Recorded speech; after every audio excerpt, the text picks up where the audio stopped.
Nesta lição, vamos falar um pouco sobre como distribuir o conteúdo da sua história no contexto de uma HQ, quadros, páginas, etc. Para essa lição, eu vou usar como exemplo principalmente páginas da HQ Dizzy, que eu escrevi junto com Frank Tartaros. Como a obra ainda está disponível para venda e tem outros autores além de mim, eu não vou disponibilizar ela para leitura gratuita, mas vou deixar um link nos materiais complementares caso queiram adquirir. Existem vários tipos de conteúdo para ser organizados nas páginas de uma história em quadrinhos, mas para questões práticas e para facilitar o entendimento, eu vou resumir em três tipos: descrição, ação e diálogos. A descrição está mais associada à construção de mundo visualmente falando, e a gente comentou sobre isso em lições anteriores.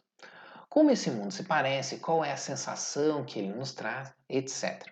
Eu já falei sobre a atmosfera e criação de mundo nas outras lições, mas o que importa para a gente aqui, né, em relação a isso, é pensar o espaço que essa construção de mundo vai ocupar na história.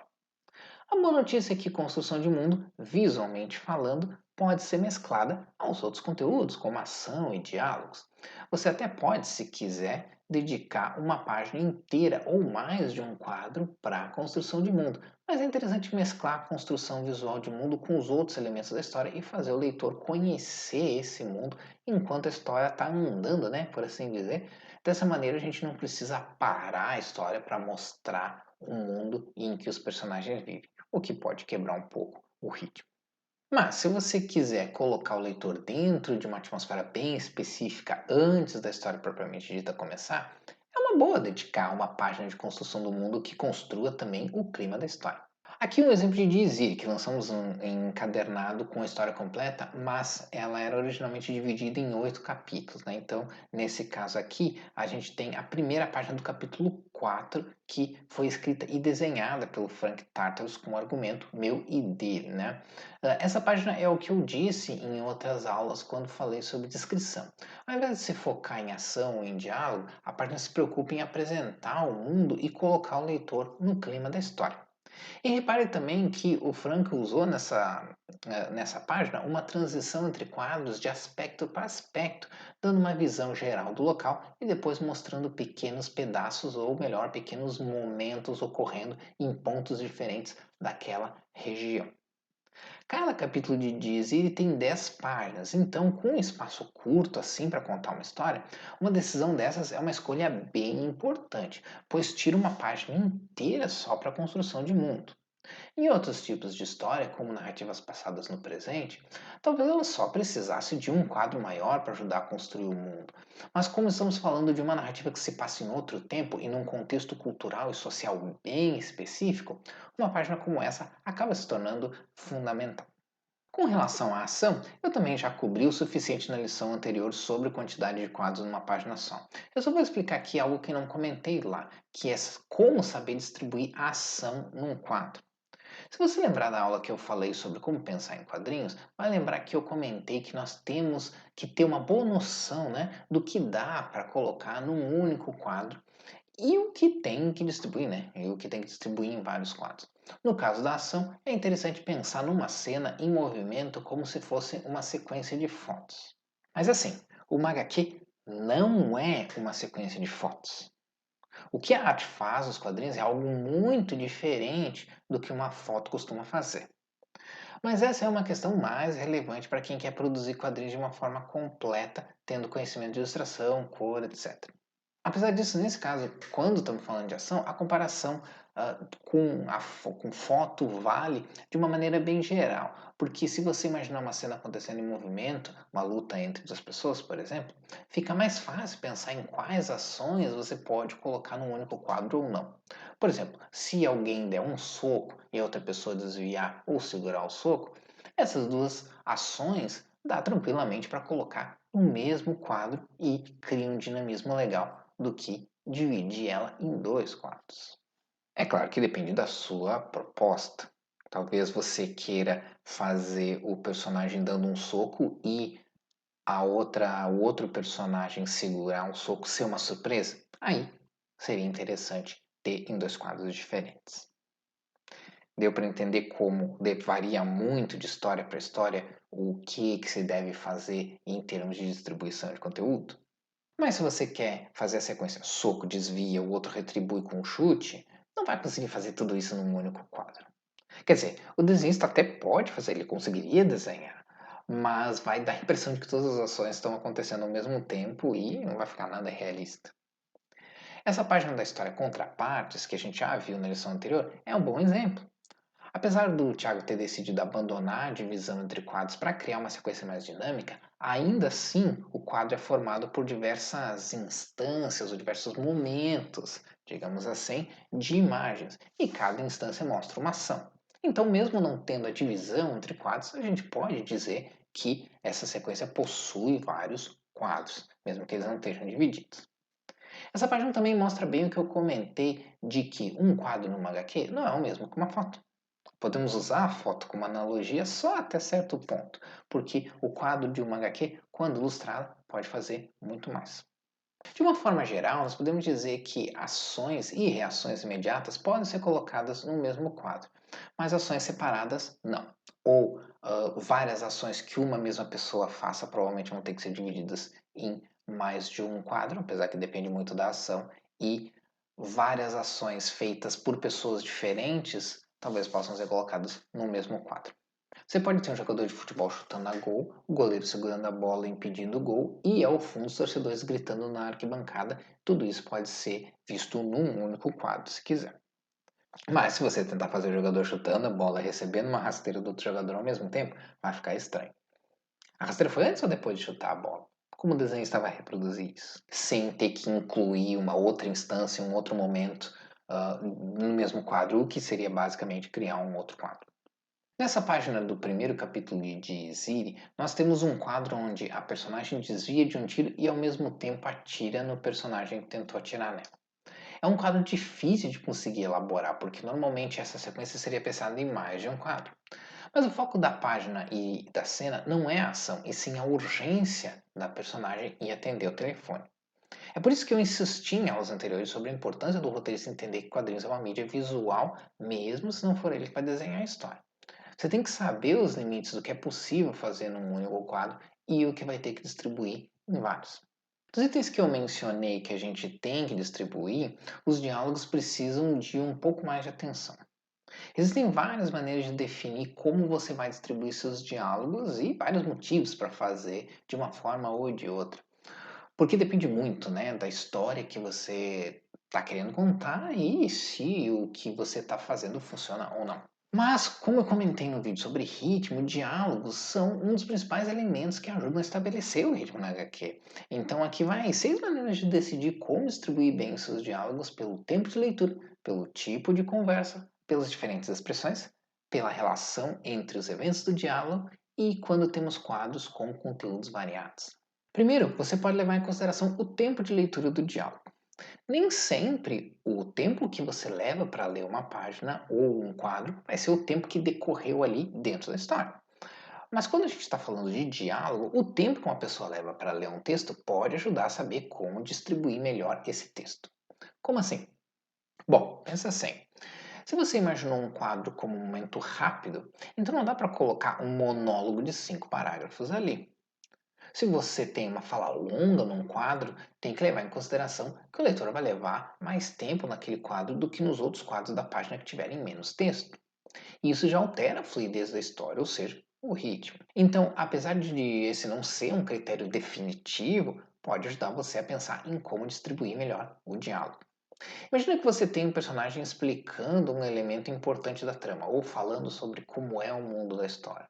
Você vai ter que pensar se essas falas vão ficar melhor num único quadro maior ou se vai ser distribuído por diversos quadros para não ficar cansativo e dar uma melhor noção da narrativa transcorrendo. Ficar lendo uma mesma fala direto por muito tempo pode acabar sendo cansativo para o leitor. A troca entre para quadros diferentes pode ajudar a diluir esse cansaço. Nessa página do quinto capítulo de Dieziri, eu usei a troca de diálogo para ajudar na exposição, que também é uma revelação importante. Ao invés de colocar o personagem dando uma palestra, eu criei um diálogo que começa com uma intenção diferente e inclui a exposição no meio, surgindo ali de forma natural, baseado no andar da conversa. Repare também em como esses diálogos estão distribuídos. há um quadro que não tem nenhum diálogo. Por quê? Se você ler a sequência, vai perceber que isso não é aleatório. Mas sobre isso eu vou falar daqui a pouquinho.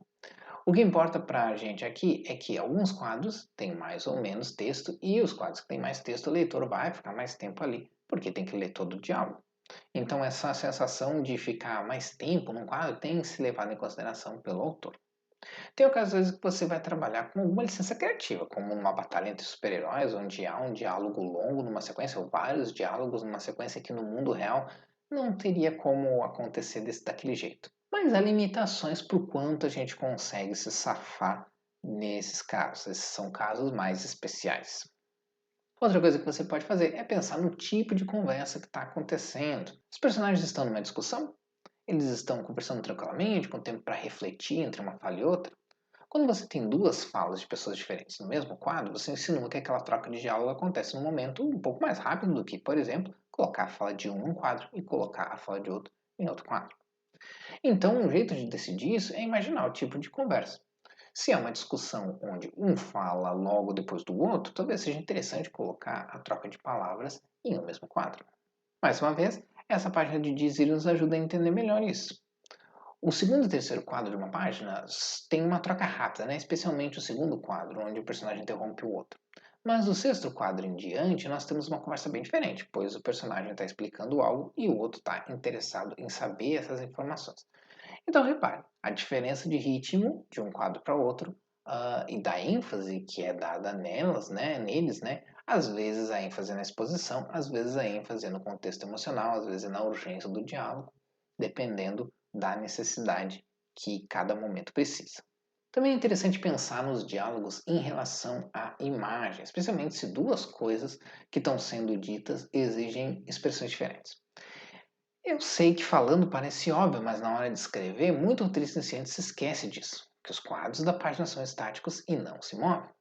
Isso significa que se você descreveu uma pessoa falando com raiva num quadro, você não vai poder colocar uma fala dele gritando e a outra fala dele onde ele já está calmo. Você vai precisar distribuir isso em quadros diferentes. O mesmo vale para quando se espera a reação de um personagem em relação a algo que outro personagem falou.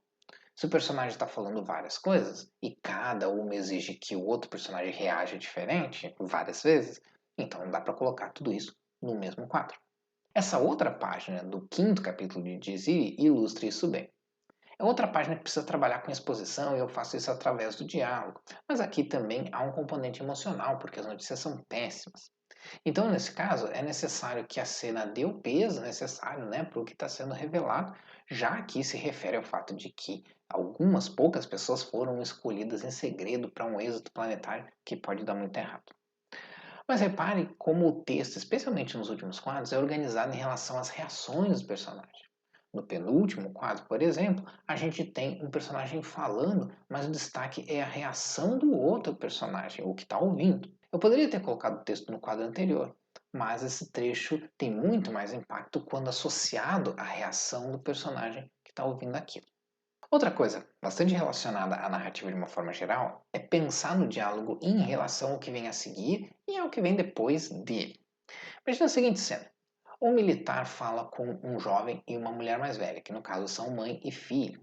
O militar diz para o jovem: Você poderá começar o treinamento imediatamente assim que assinar o contrato. Ele olha para a mãe e diz: Isso é claro, se não houver nenhum empecilho. A mãe responde: Meu filho já tem idade para tomar suas próprias decisões, general. Ele sabe o que é melhor para ele. Você poderia colocar tudo isso num único quadro, como eu estou mostrando aí na tela. Mas isso perderia um pouco da sutileza do militar quando ele se referiu especialmente à mãe do garoto, quando ele disse se não houver nenhum empecilho.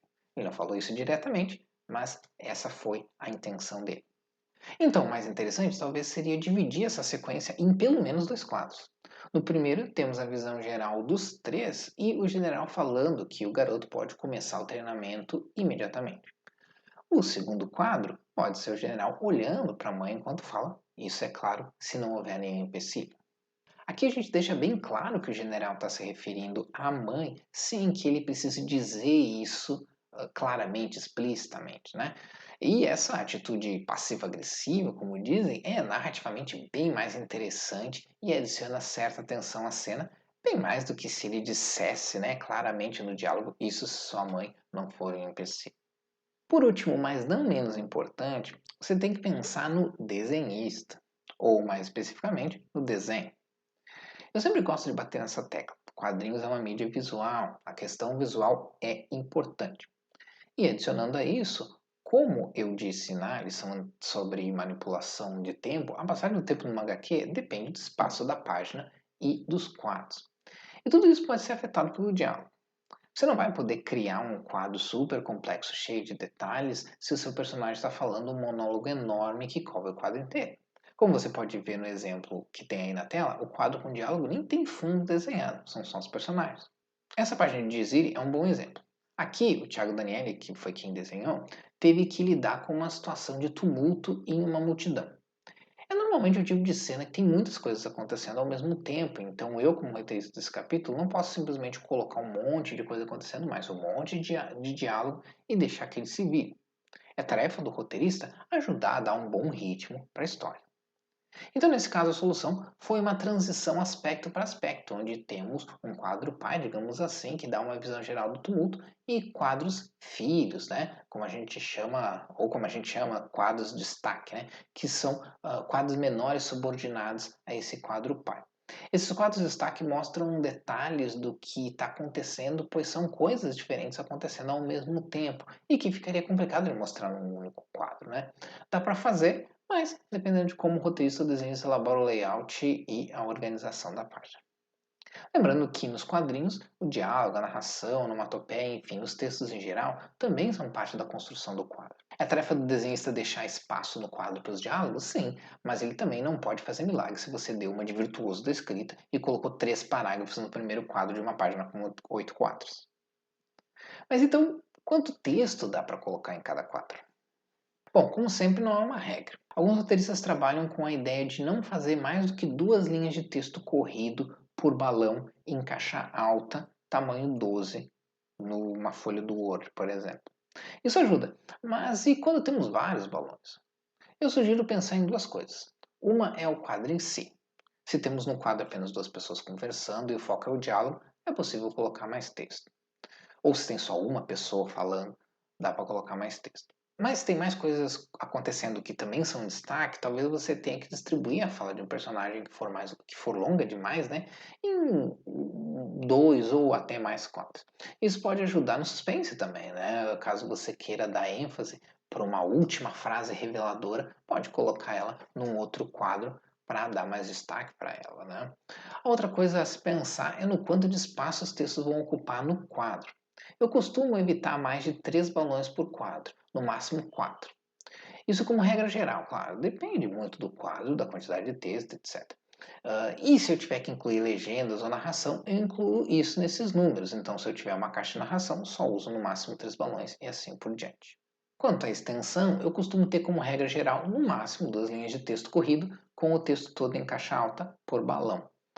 Mas eu evito ao máximo chegar nesse limite. Alguns roteiristas nos Estados Unidos trabalham com a regra de um balão por sentença. Se um personagem falar 2 frases, cada frase vai num balão diferente, mesmo que seja o mesmo quadro. Essa é uma boa regra para idiomas como o inglês americano, que normalmente é mais enxuto. Mas no português pode ser complicado porque muitas vezes nós construímos frases bem longas. Então, se sua HQ está sendo criada em inglês, essa pode ser uma boa regra. Se vai ser criado em português, o que eu acho mais provável, talvez seja melhor se focar num limite de linhas na sua folha de roteiro. O ideal é você sintetizar o máximo de texto que puder, a não ser que o volume de texto seja muito importante ou para a história ou para a caracterização do personagem. Se você fez o exercício sugerido na aula anterior, já deve ter avaliado o número de quadros nas páginas que você organizou da nossa história lá do Leite. Que tal dar uma segunda olhada para verificar se o conteúdo está distribuído de forma eficiente? Se foque especialmente no uso dos diálogos e veja se consegue melhorar a distribuição das falas e da narração, se houver. Na última lição desta aula, eu vou dar algumas dicas de como usar splash pages na sua história. Te vejo lá.